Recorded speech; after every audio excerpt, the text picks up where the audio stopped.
What's in front of me? Well, I don't know if you can see it. It's well, you won't be able to read it, but it's Babylon Bee. Kanye releases brand new album. Quote, "My struggle." So awesome, so good. They're amazing. Anyways, thank you for being here. And Prairie Sun, good morning, everybody. And now live stream is up, and everybody is here. This one as well. One more. I got to bring it a little. I was told this needs to be closer, so it is. And welcome to winter. I don't know if you've noticed, but in Toronto, it's become winter, and I know a few of you are ahead of us. Pam, who is in Edmonton, told me several weeks ago she shared the lovely snowfall and the minus 27 degree weather. But as I said to her, that just means you're one day closer to summer, right? So it is what it is. But thank you for joining me here. I know a number of you are coming in. The Freedom Coffee live stream, where we celebrate our freedoms, the freedoms that we have, and we work on expanding them in the future. And boy, do we have a lot to celebrate. We really do. There's a lot of good news that has been going on this week. And it's not just, around Twitter and Elon Musk and whatever. No, this is big. This is much bigger than that. So I'll get to that in a little bit. The first thing is, if I can remind you, this might be what I'm told is an amazing stocking stuffer this Christmas season.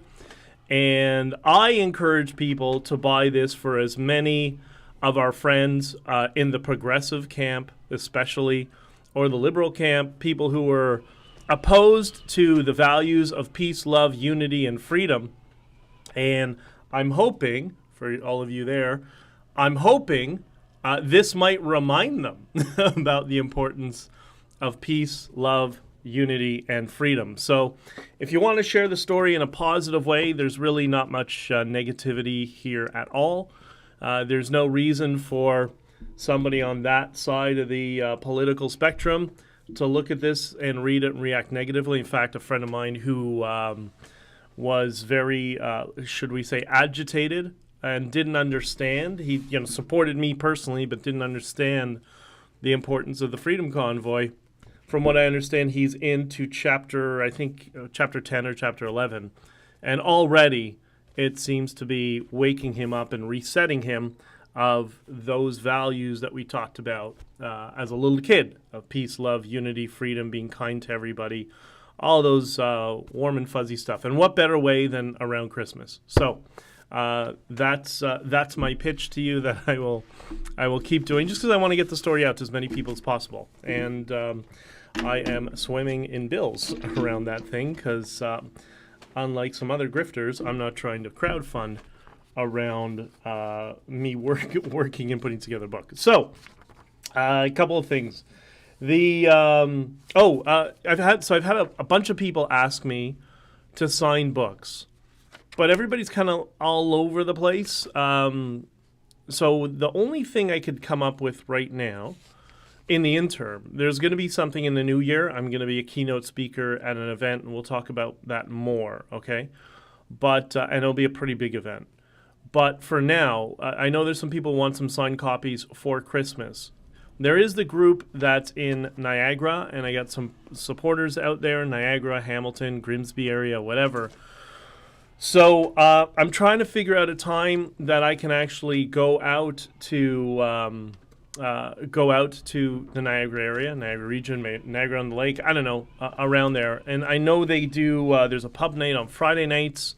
There's a number of people get together. There's people kind of all over the place. And so I'm trying to figure out a way to get down there next weekend sometime.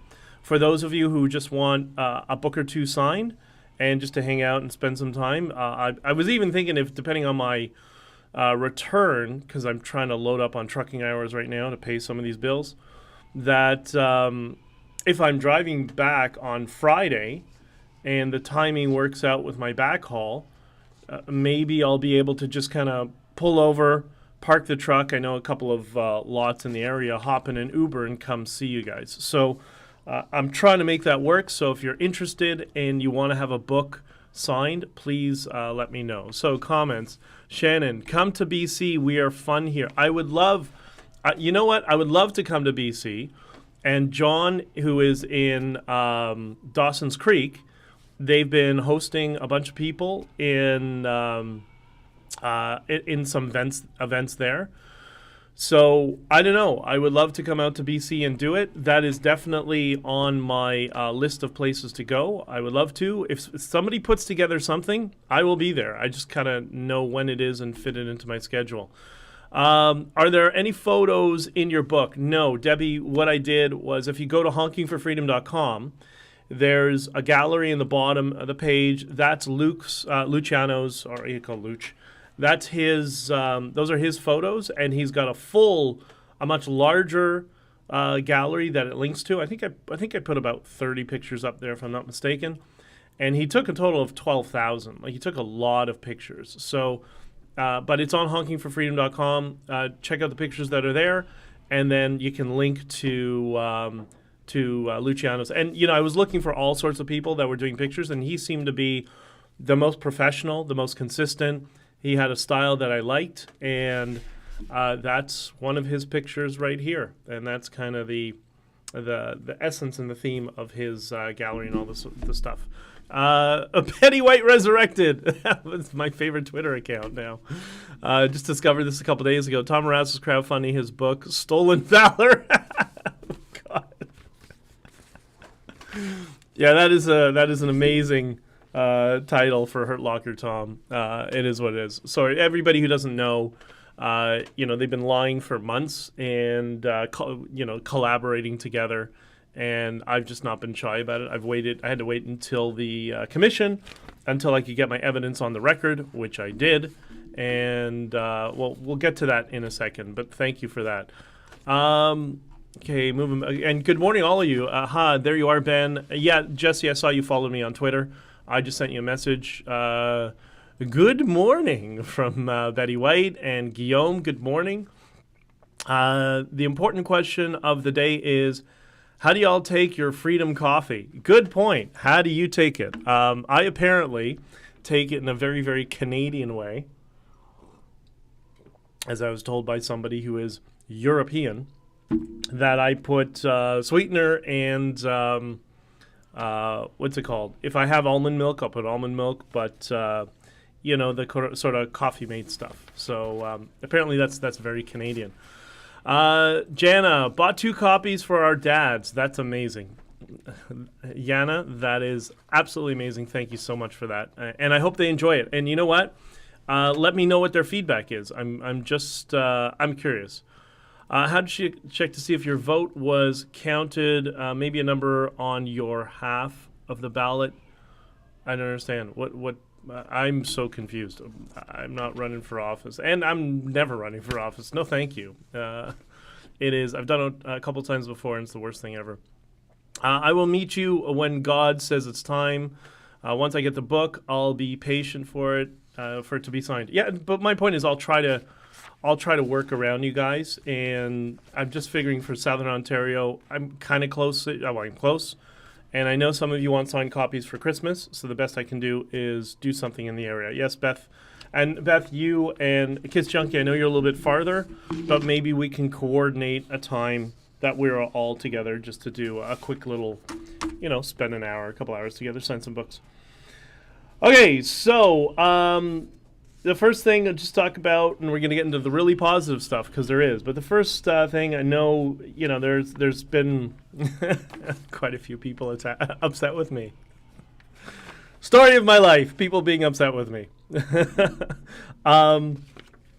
There are some people who are upset with me for exposing the grifters, saboteurs, and collaborators. Who have been, extorting many of you for donations and stuff. And, well, the truth sucks, right? It is what it is. And a number of people have reached out to me, and they've said, wow, I can't believe what was going on. A couple of journalists in particular saying, I can't believe, this narrative that I've been sold. And I'm like, well, it is what it is.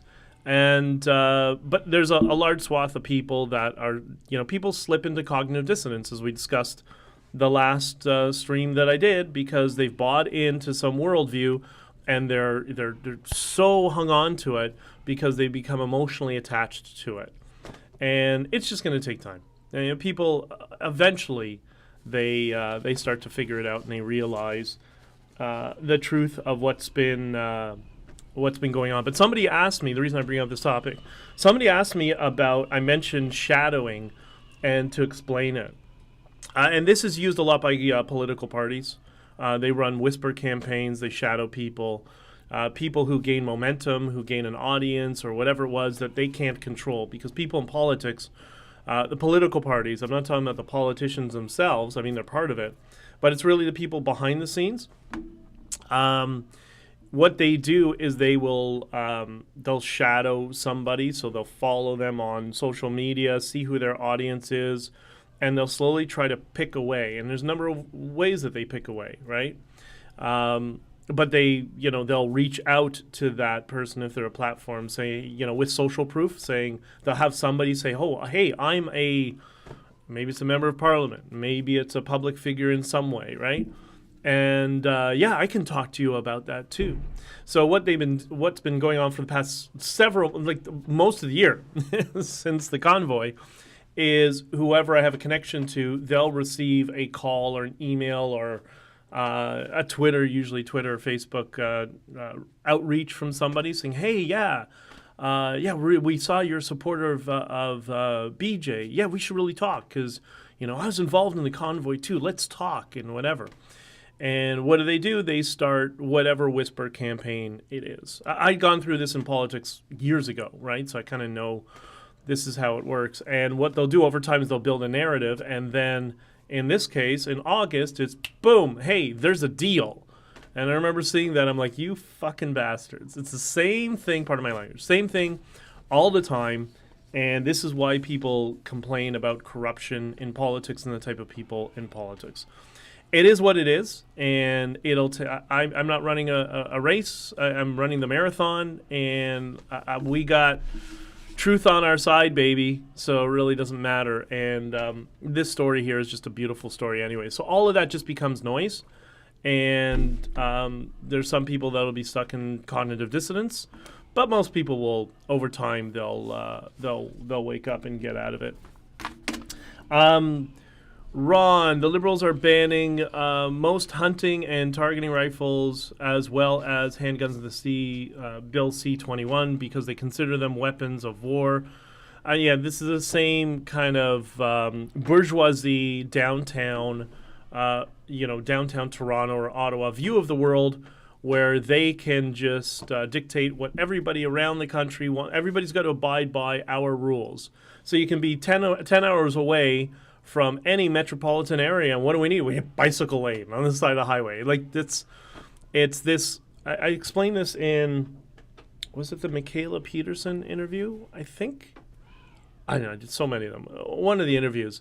I think the base of a lot of what's going on in the world, a lot of the friction, is because you have two types of society that have formed that can now communicate through the internet openly, which is people in rural communities and people in downtown areas. And what they want and what they need are two very, very different things. You don't need to worry about, gophers on your farm and, affecting your cattle like somebody who lives in downtown. Like, they're completely different worlds. And it just seems the people that are in the downtown metropolitan areas, they're imposing their will and the situation around their life, they're imposing all of that onto people in rural communities. And they just don't understand that they're two very, very different worlds. And the rural political class, the downtown urban political class, they've become the bourgeoisie. They've become the authoritarians. And they don't understand why they're authoritarian. They're just like, oh, we just want green energy, and we want people we want people to use their bicycles. It's kind of like, okay, well, you drive from, I don't know, Kapuskasing to to Blind River, let's say. You're going to ride your bicycle doing that? Is that how this works? And they're just not listening. But there are signs of hope. And things are going to be getting better, I promise. And that's what I'm going to talk about here, because I've been taking some notes, and there's a lot of good stuff, and that's been going on. Yana, Niagara sounds sweet. I'm in. So maybe next week sometime, next weekend, I'm thinking. Might be good. But I got to do the thing here on Saturday night. Well, maybe, I don't know. I'll find out. Let me see what's happening with my dispatches, and we'll go from there. D2, good morning from PEI. Is there a valid list of the banks that participated in the freezing of Convoy members' accounts? I think it was all of them. I'm pretty sure it was all of them, because it was the government that did it, despite what the people who are in government want to say. Go figure. Krista Freeland doesn't want to not take responsibility for her tools, as she described them, right? And Beth says, yep, in one of those high-rise offices, making decisions on how farmers are supposed to farm without any experience in ever growing a single plant. Exactly. And they're not listening. But again, I think that's going to change. I know the guns in my house will not be given out without a fight.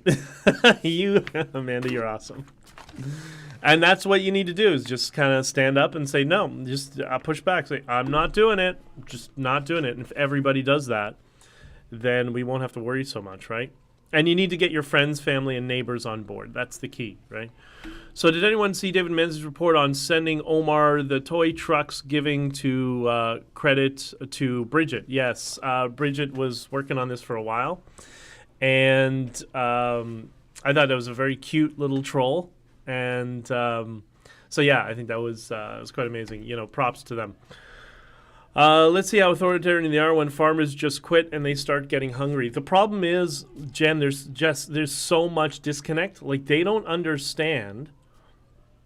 I live in lefty urban downtown Toronto. They don't understand when they walk into Starbucks and they're getting whatever sandwich or whatever pastry or whatever. They don't understand. They think it just magically appears. It's not like they think that consciously. Subconsciously, they've completely disconnected the entire supply chain. That's why that Amazon documentary with Jeremy Clarkson was so amazing, and somebody who's watching right now is the one who got it on my radar, and I'm thankful to her for that, because it allowed, it was the first time, it was I don't know, first time, it was a very effective series on explaining to the average urbanite what happens on a farm and why farms are important, and why the agricultural industry is just as important as, people who work as lobby, well, they're not important anyways, but people who work in, urban areas, right? Megan, don't laugh. I had Twitter open. My cat nudged me when I grabbed the screen.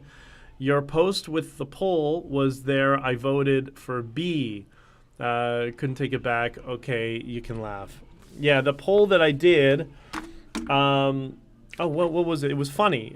I don't remember what the poll was. But go to my Twitter. You'll see the poll. I'm so. Yeah, you know what? I encourage you. Go to my Twitter. You can see it. Remind me. I was doing so. I didn't get home till 3 a.m. So my brain is half working right now, and I got a million things to do today. I got a couple of interviews today, and as the American interviews are just starting to line up, and then I got to get in my truck tomorrow morning after. I'll probably do a stream tomorrow, so a little bit earlier tomorrow, by the way. If not for bicycles and electric cars, pay zero road tax and demand infrastructure they don't pay for. Yep, that's very much the kind of rural suburbanite argument against it. And I don't think the answer is more taxes on anybody. I think the answer is less taxes on anybody. And let's take the government and make it, 10% of the size that it is right now. Because I think they're just completely out of control. It's all redundant jobs, and it's mostly useless. So, couple of good things, and you're going to be shocked at this, and some of you are going to get a little bit upset of what I'm referencing here. I know that, but I still love you and understand where I'm going with this, so you don't get all too upset. So there's many signs that change is kind of on the horizon right now. That there's regular people are starting to get fed up and waking up to what's going on. You know, the normies who weren't paying attention, people who aren't politically engaged. So I put together a short little list.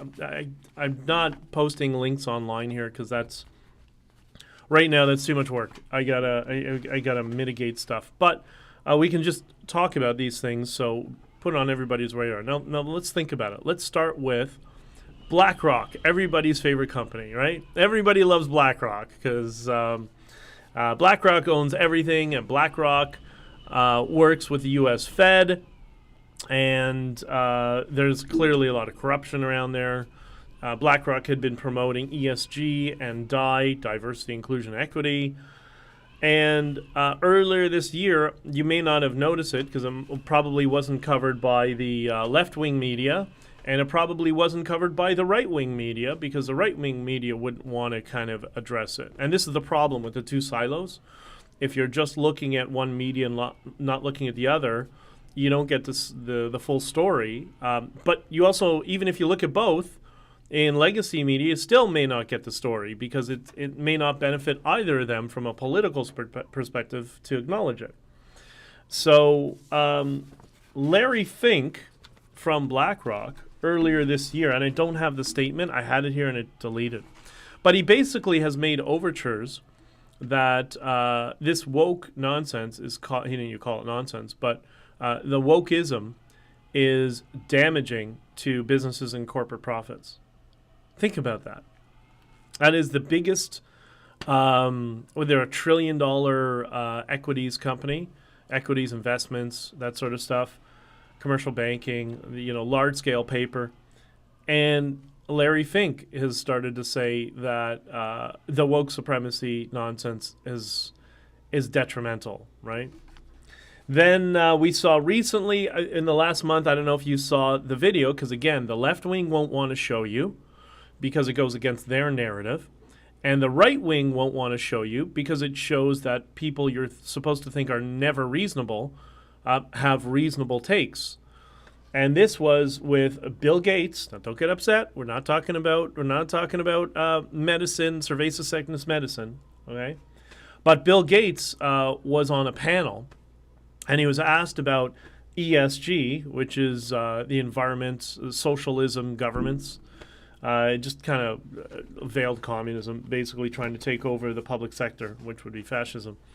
And I give Bill Gates credit. He came out, and what did he say? He said, this is nonsense. Like, if you think he gave the example of steel.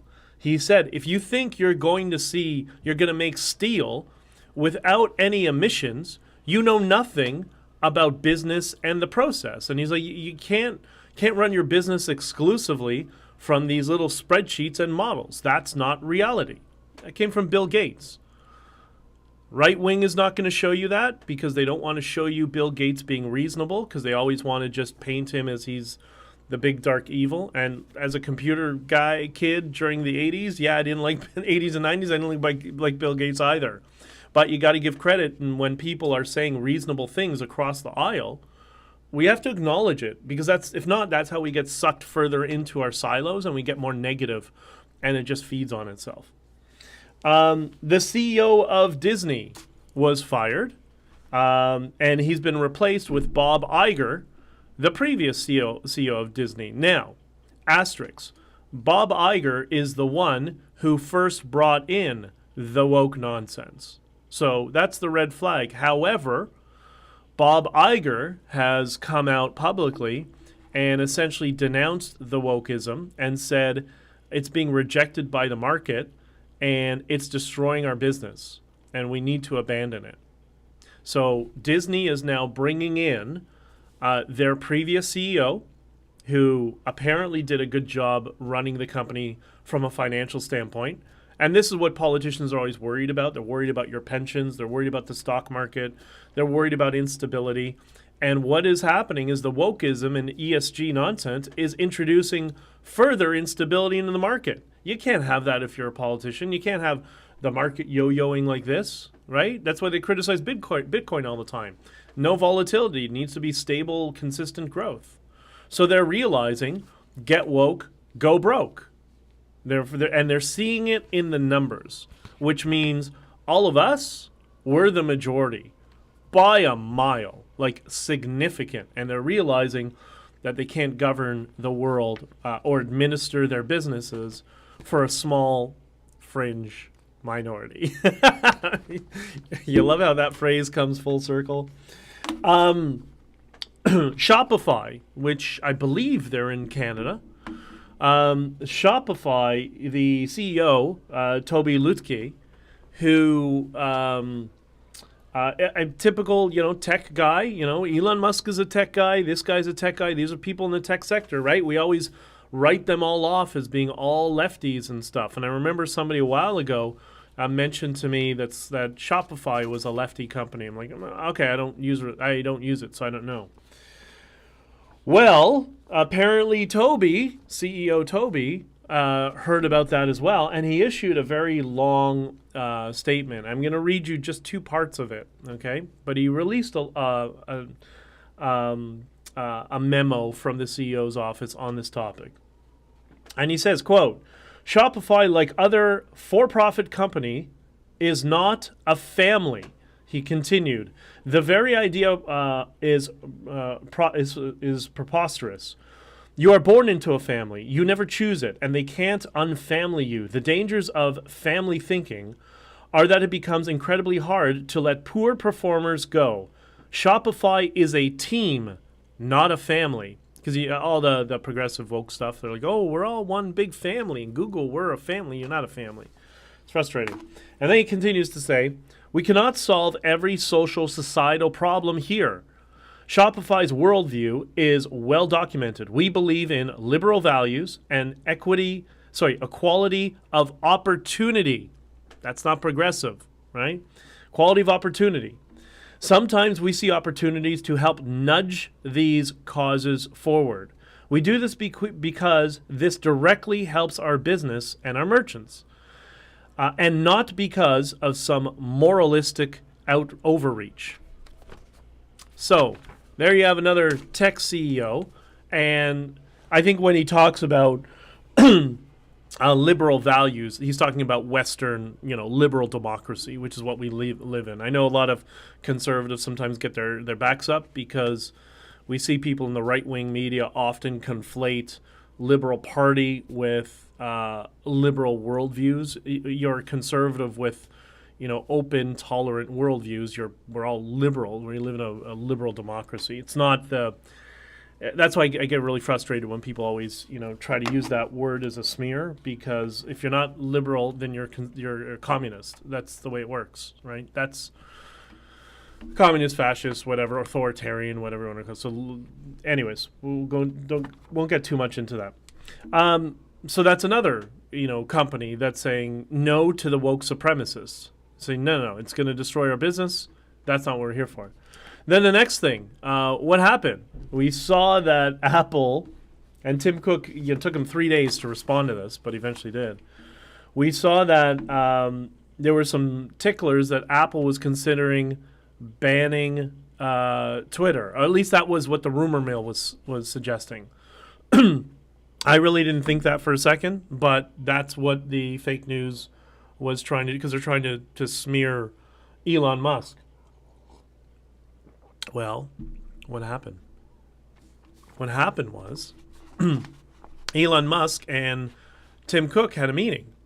And Elon Musk, tweeted a little video on his Twitter profile showing that he was at Apple. And you can kind of see in the shadows, it was Tim Cook. And Tim Cook issued a statement saying, no, we're not banning Twitter. So that was it. Took him 3 days to say that, but he finally did. Now, why did he do that? Because he can't. He can't ban Twitter.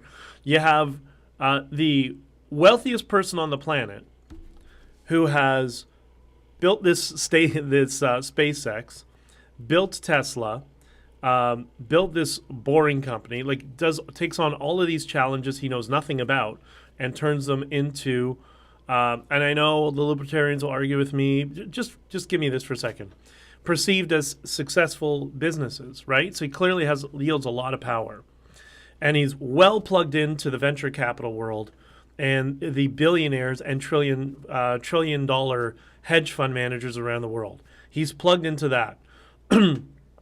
How many of those people, if Elon Musk got banned from Apple, would dump all their Apple stock immediately and crash the company? Think about it, because that's how it works, right? When you have that sort of leverage and you're working in businesses together and everybody kind of knows each other because it's a culture of business, and they come along and say, okay, we're going to ban Twitter and we're going to target Elon Musk. It's like, no. You're not going to do that.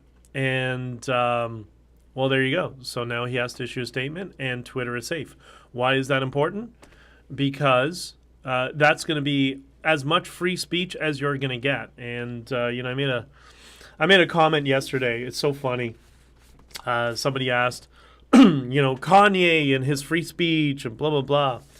And the part that's really frustrating for me, for a lot of people, is people were going back and forth, hate speech laws. Why do we have them? I'm against them. I'm a free speech absolutist. But I also explained why we have them. And we have them is because a bunch of mental midgets don't understand who the bad guys were in World War II, and they just don't shut up about it. Like, just don't shut up. Now they seem to be predominantly on the left at this point. And people just got sick and tired of hearing about it constantly. And you can tell those are the NPCs, the people who think they're thinkers. They think they're deep thinkers, but they're not. Because as soon as somebody says hashtag free speech, they respond with, but the Jews, can I talk about the Jews? It's just kind of like, just don't be an asshole, right? Like that's all they, anyways. So that's always the NPC comment to rebuttal to free speech, and I get it. I'm a free speech absolutist. I understand, but it's just really funny when people become streamers in Canada and they kind of leverage everything on their free speech and their military background and whatever, but dingle nuts can't figure out who the bad guy was during World War II. And people are following him. It's like, okay, well, whatever. It just goes to show there are people who are lost no matter what. But the point in all of this is all good news. Look at all this. Look at the examples I just gave. Woke supremacy is done. It's over. Like I said before, there's going to be bumpy roads getting out of this era of this extreme postmodernist nonsense. But it's peaked already, and we're gonna go beyond that. I'm gonna tell you one other good thing about it as well in a second. Look at all the comments here. Oh, hey, Bridget's here. Bridget, Jess. There's so many comments coming up. If you use websites, buy products, and it's not Amazon, it's likely Shopify. Yeah, well, that's why this book is not just Amazon. You can get on Amazon, Kobo. Ebook, it's not up yet, and what's the other one we do? Etsy. So there are alternatives for everything, right? So it is whatever. Modern liberalism is miles away from the current Libranos. Yeah, the problem is what people are branding liberal is progressive. That's the problem. Peterson and I had a long conversation about that privately. And we don't do ourselves any service when we group in people who could be reasonable liberals. Doesn't mean they kind of support a lot of their worldviews, but at least they're open-minded. And we group them with progressives, right? I see that on Rebel News all the time. Oh, the liberals are this. It's like, oh my God, it's mental midget. Talk about mental midgets. They don't understand the difference in world philosophy between liberals and progressives. They're completely different, right? Liberals and conservatives are much more similar. Usually focuses on more fiscal stuff, traditional values. The church is more important to conservatives, whereas liberals are more. I mean, there are liberals that are very much into religion, but there's obviously a much more bias in the. There never used to be, by the way. That's a new phenomenon. That's only within the last 20 years. The church and the religious institutions used to be amongst the liberals, until, 15, 20 years ago. So, things are always shifting, and it is what it is, right?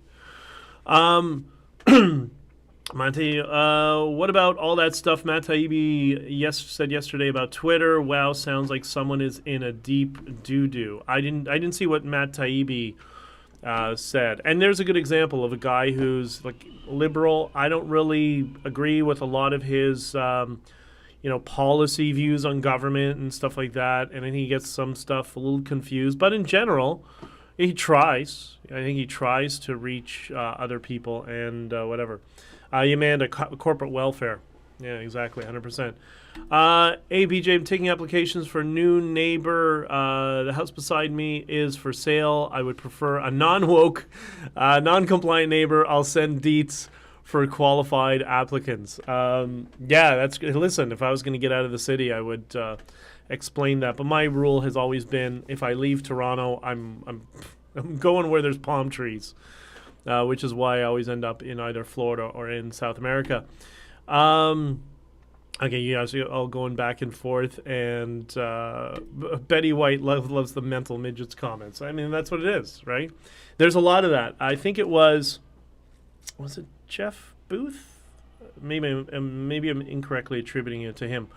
But one of the problems is not that it used to be there was people who knew a lot and there's people who didn't know a lot. And the people, about different things, right? Like we all shift in different spaces. So I know a lot about cars. I don't know a lot about medicine, right? Where somebody else might be an expert, very proficient in medical stuff, and but knows nothing about cars. So we all have these spaces that we know, and we used to know what we don't know, right? But now, this is these first few generations of the internet. We have a whole bunch of experts who do, a little bit of research. They don't understand the presuppositions of the data that they're researching, and then they come to conclusions. So they only know like a little bit of the story, and they now self-ordain themselves as experts and get on the internet and do a stream like this. And I'm not an expert. But you know what I mean? I think that's there's a lot of that's going on, and that will work itself over time. We'll get used to it.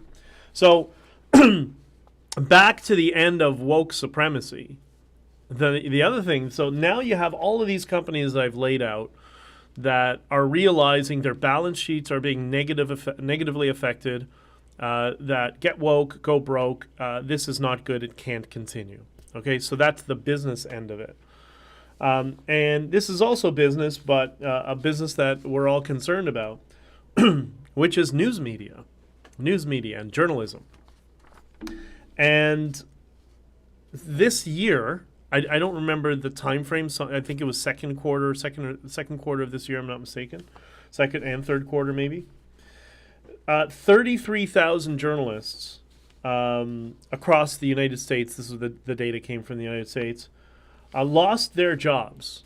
33,000 journalists. And most recently, just this week, CNN just fired a whole bunch of their correspondents. And the reason, you're going to love this. You're going to love this. Bridget will love this. The reason they lost their jobs is because of not COVID, because that's just a disease, but the lockdowns and regulations of the government that caused our economies to implode around the world. That is why these 33,000 journalists lost their jobs, because of COVID policies, because of lockdowns. Do you not see the irony? Who wouldn't shut up about why we need lockdowns? Every time you turn on the news, we need lockdowns. Every time we need lockdowns, people need to be masked. They can't go out at night and whatever. It was nonstop from these smear merchants in the fake news media. We need to lock down. We need to lock down, and blah blah blah. We need to go turn into communist China. We need to lock down. Really sucks when your own policies and everything that you bitched and complained about for 2 years destroyed your career. That's what we call karma. And I do tend to feel a lot of sympathy for people. This is one exception where I feel absolutely zero sympathy and neither should you. So, and the other thing is, journalists during the lockdowns, I think all of you saw, they went along with their lives unimpeded, right? Remember, they kept having passes. I'm a journalist, I can be out and report. Saw a lot of that in Australia. A lot of the Australian reporting, they had hard lockdowns. The only people that were out was first responders and journalists. They were out all day, all night. Maybe they're concerned if we have another lockdown, which we're not, by the way. But if there were other lockdowns, then they would finally have to be locked down in their homes. Maybe that's what it was, right? So, anyways, a little bit of poetic justice. So, and then this fake news smear merchant publication, I didn't realize this. So they were purchased by BuzzFeed, which is, you talk about the king of alternative fake news, who's been losing consistently $20 million per quarter and is speeding towards bankruptcy. And they bought a little platform called the Huffington Post Canada. Remember that rag? And I didn't realize BuzzFeed completely shut it down. So they're gone. They're out of it. Remember, get woke, go broke. Business is now realizing the woke supremacy nonsense is detrimental to their business models. So much so that Huffington Post Canada had to close. And CNN, it's described these layoffs in CNN as a bloodbath of correspondents that were fired. It was great. And the solution that was proposed by some of these media outlets is they're going to generate advertising money by selling products on TikTok. That's why Rachel Gilmore in Canada, for those of you who are here, is on TikTok constantly. And I've communicated with her. I don't think she believes a word of what she's saying. She's an actress. And by the way, I say actress, not actor. Sorry. So she's an actress, and she's just being told what to say, and that's because Global News, I think, who she works for, their revenue model has collapsed and is going to continue to collapse. So they're trying to stop the bleeding. The market speaks. This is why I'm a free market guy. A few years ago when I met Professor Stephen Hicks, so those of you who don't know who Professor Stephen Hicks is, he's a brilliant mind. He wrote a book in the 90s called he's written many books, but he wrote a book called Explaining Postmodernism in the 90s, of which Jordan Peterson often references his work on postmodernism. He's often referencing Stephen. Stephen is really well known in academic circles globally. He's a professor at Rockford University. Really, really nice guy. Reached out to him. We started doing a podcast together, and I think we're going to be doing the next season starting in January. We're just trying to figure out to lay out the next map. It's called Open College with Professor Stephen Hicks. It's very dense. It's very academic, and yes, I like dense academic stuff. So it is what it is. So anyways, but we had talked a couple of years ago, and about this coming age, I referred to it to him as Enlightenment 2.0, that we are entering a new age of enlightenment. I think we are. With all these things that are going on, all the technologies that are occurring, artificial intelligence, I know everybody's worried about it. I don't think we have to be nearly as worried about it as people think. I use it. There's an AI bot that I use. And I don't think it's going to be, you see all these sensationalist articles. There was an article that came out a couple of days ago that San Francisco has now authorized robots to kill people. That's not what happened. And not that I'm running to defend San Francisco, and this is why the left right-wing media paradigm is damaging, because neither of them are telling the truth, and you need to watch them both, read them both. What they've done is they've allowed, I'm not saying I support this, by the way, but lethal force, which is exclusively by a police officer, that they can use lethal force by a remote device. So it's essentially a gun it's controlled by humans. It doesn't run on its own. It's just, will that change? I don't know. But The idea is home raids of gangs and of drug cartels and stuff like that. Like those are some of the most dangerous situations for police officers to be in, and when they're doing a raid. And the idea is now they have this technology that they can control things remotely. So maybe they can have a device go ahead of them and then officers follow behind. That's all it is. That's what the bill was. So if things are not near, you see all these headlines and people jump to conclusions because not jump to conclusion, the headline is deceptive, right? So I think after part of Enlightenment 2.0 will be first, woke supremacy is dead. But second, the deceptive and clickbaity headlines will start to be rejected. Not entirely, but a percentage of them, a portion of them, and whatever. So it is what it is. And Ken says, Hicks didn't bend to the woke like Pinker and Haidt. Stephen is... what's really amazing, getting to know him is he's clearly dealt with a lot of the wokeness on campuses, but he does it in a very thoughtful way, which is what kind of we need to do, I think, is he doesn't attack the woke students. He just starts to ask them questions and probing questions to get them to think. He's really good at that. He really is. That's why his podcast, some people tell me, it's difficult to listen to because it's the format that he does it doesn't really, even when I'm editing it, in the beginning I'm like, what's he on about? I don't understand, how is he going to make this? And then he ties it all in together into a nice little bow to make all the chips that he laid out that seemingly were completely unrelated, and he shows how they're all related. He's amazing for that. If you like that sort of podcast, listen to Open College with Stephen Hicks.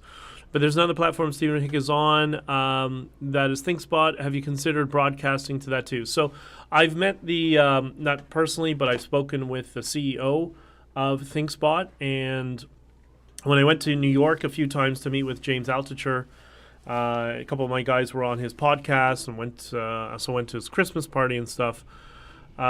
That was right about the time where things started to fall apart with ThinkSpot, and Dave Rubin went off because Dave Rubin was part of it as well, and he went off and did locals instead. It's because they didn't want to do any focus on mobile devices. They didn't want to do any of this. They just wanted to do on a computer, and their whole argument was, 80% of the online traffic for this sort of stuff is all on mobile. What do you mean? So it is what it is. But they opened the door. I'm the actually one who connected ThinkSpot with Stephen Hicks, and so he's been consistently broadcasting it because Stephen's very academic, and it's a good space for that. But I'm glad to see that you've seen Stephen Hicks' stuff on ThinkSpot. That's great. So that means you're up to speed with his work. He's really brilliant. He's great.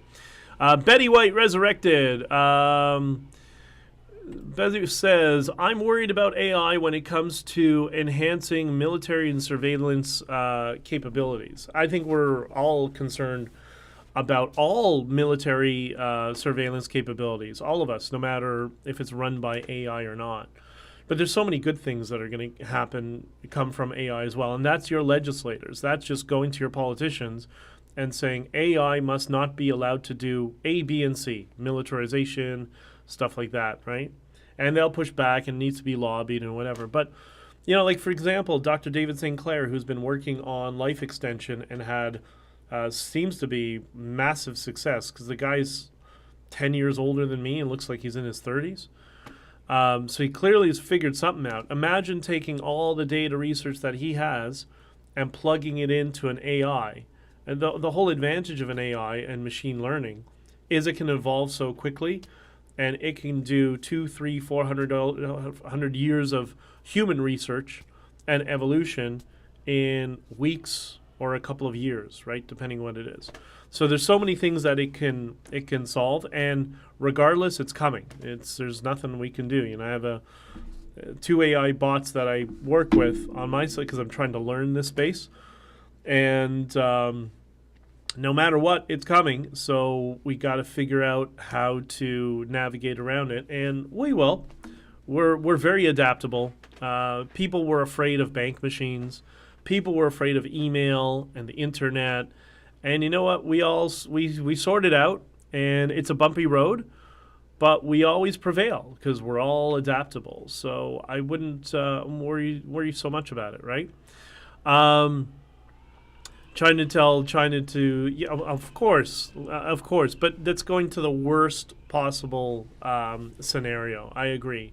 I don't think Western Taiwan is long for this world, anyways.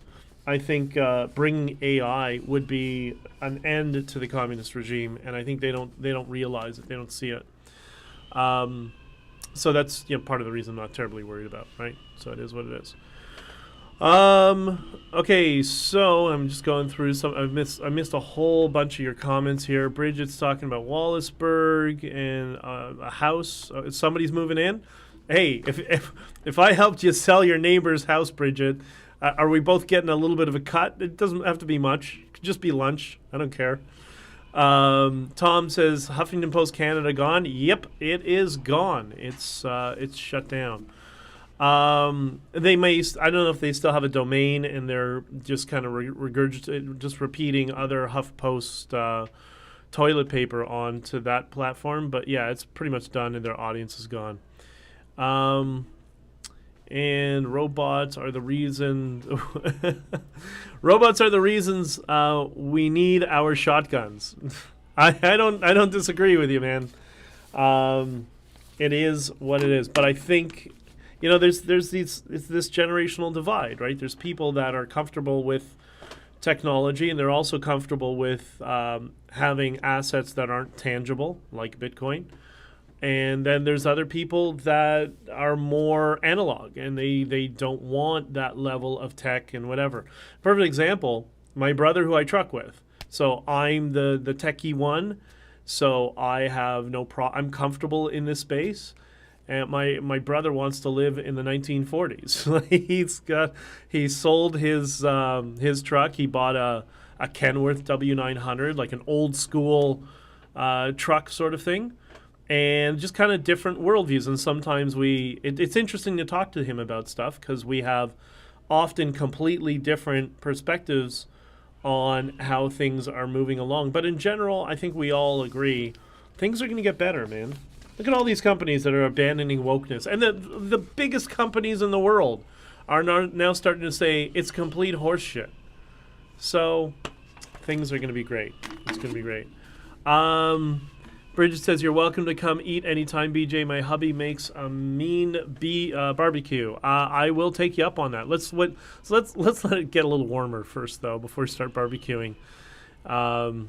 But anyways, yes, I'm Canadian, but I've spent so much time living in warmer climates that I just... days like today, I just want to hide or just run to the airport and go down south and see my folks. But it is what it is. Jesse, you're going to meet up tomorrow. Could you carpool? What meetup is tomorrow, Tom? Where are you guys? What meetup? Edge of Ideas, Cannington, Tom. All right. I'm curious what that is. Anyways, so I think in all of that, in conclusion, I hope you agree that there's a lot of good that's happening. And we can't always be in the stage of outrage of some teacher who's doing something stupid or some communist who's saying something stupid here or whatever. It's going to work itself out. There's this great E.O. Wilson quote I love that I've said many times in different platforms I've been involved in, which is that the genes hold culture on a leash. So we have this intrinsic nature in us, and that this intrinsic bias towards freedom, which you saw with the Freedom Convoy. And at the end of the day, people, policymakers, whatever it is, can try to impose as much will on people, and eventually they're going to hit a wall. Because most of us are flexible until we're not. And Freedom Convoy is when the Canadian government and the provincial governments learned where that line is, where the wall is. Now we got to start just gently pushing that wall back and putting them back into their little corner where they belong. And that's just a process. It's a process. Your brother's smart. The classic W9 works without def. One of my favorites. No, Bridget. He didn't get an older one. He got a 2019 W900. And I'll tell you a funny story about it. So this is for truckers. So before he had a Volvo, he had my Volvo because I bought his Volvo from him. And because he was already doing it cross-border for, I don't know, a few months. Well, that's when he came to me. I've talked about this many times. Said, let's get away from COVID. Come with me. That's okay.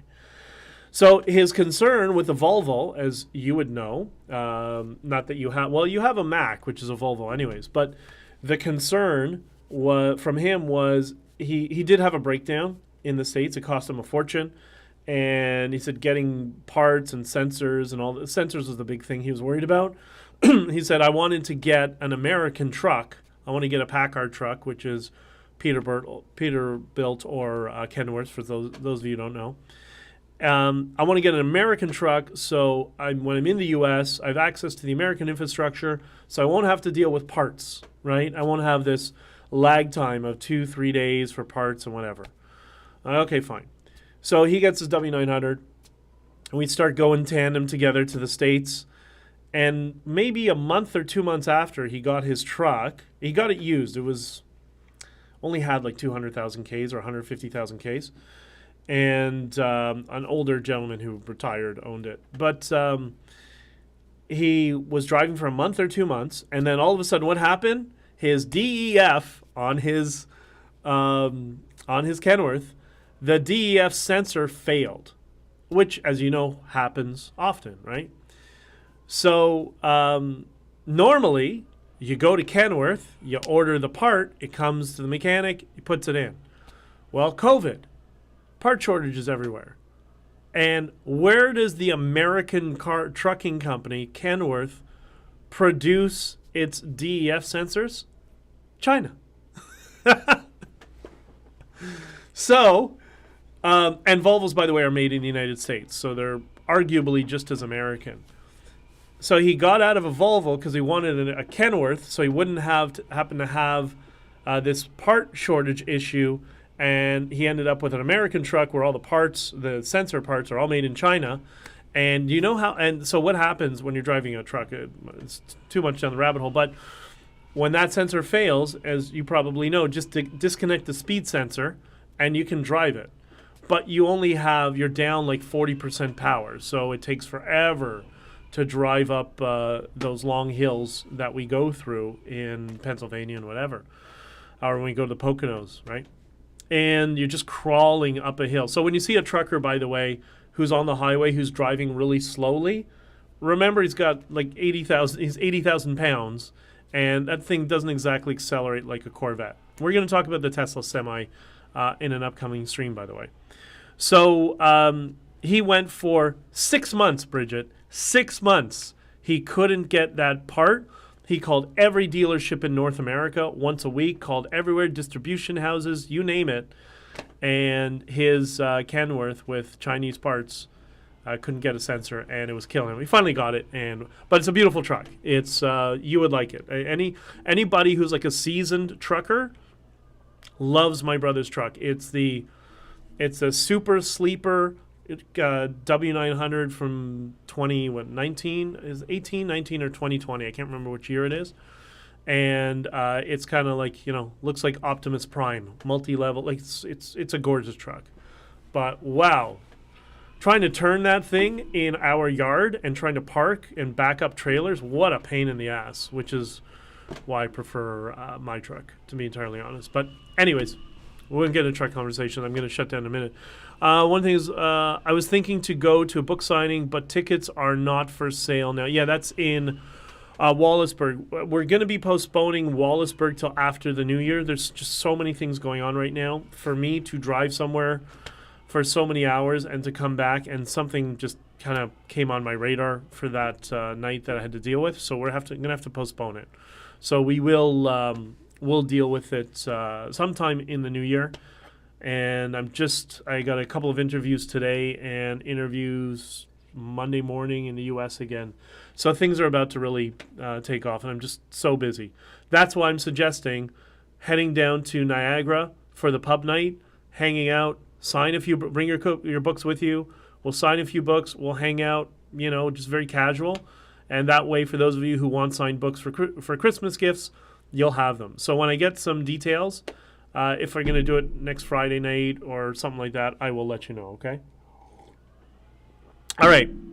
I'm into this for an hour. I have to run. I do hope, did I make the case that things are getting better and we have a lot of reasons for a positive outlook on what's going to happen? Notwithstanding all the other nonsense and noise. And remember, politics, as Breitbart said, politics is downstream from culture. When the politicians see that, the business culture is changing and the culture of your average Westerner is changing and their worldviews are changing, then the politicians will change as well. And this will all be behind us. So I promise you we're getting there. And like I've said many times, just going to take a little bit of time. But we are, from my perspective, well on our way. So I hope you guys all agree. Okay, I got to run. It's been an hour. I got a ton of things I got to do today, and then I got to get down to the U.S. tomorrow again because there's so much going on. So I will talk to you all soon. I love you all. Thank you very much for being here, and I got to run.